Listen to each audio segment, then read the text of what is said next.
बिस्मिल्लाहिर्रहमानिर्रहीम। ऐसे लोग जिन्हें भूखा रहने से खांसी होती है, तो ऐसे लोगों को दौरान रमज़ान बहुत ही तकलीफ़ होती है और रोज़ा रखने से उन्हें उनकी खांसी बढ़ जाती है।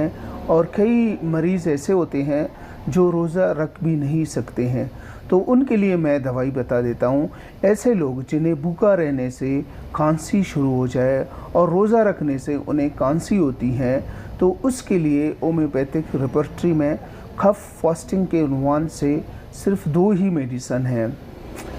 ये ऐसे मरीज़ होते हैं, अगर वो खाते पीते रहते हैं तो गला तर होता है और उसे खांसी इतना तंग नहीं करते हैं, लेकिन जब ही वो भूखा होते हैं तो उनको खांसी मुसलसल आती है और तंग करती हैं। कुछ मरीज़ ऐसे होते हैं जो रोज़ा रख भी नहीं सकते इस तकलीफ़ की वजह से, तो वो होम्योपैथिक दवाई काली कार्प 30 में और मैग्नीशिया मैवर 30 में, तो ये 2 दवाई लेने से उनकी ये खांसी ख़त्म हो जाएगी और इस अहम अलामात पर यानी भूखा रहने से जो खांसी बढ़ जाती है वो ठीक हो जाएगा इंशाल्लाह। आप सब अपने सेहत का ख्याल रखिए और रमज़ान में दुआओं में याद रखिए।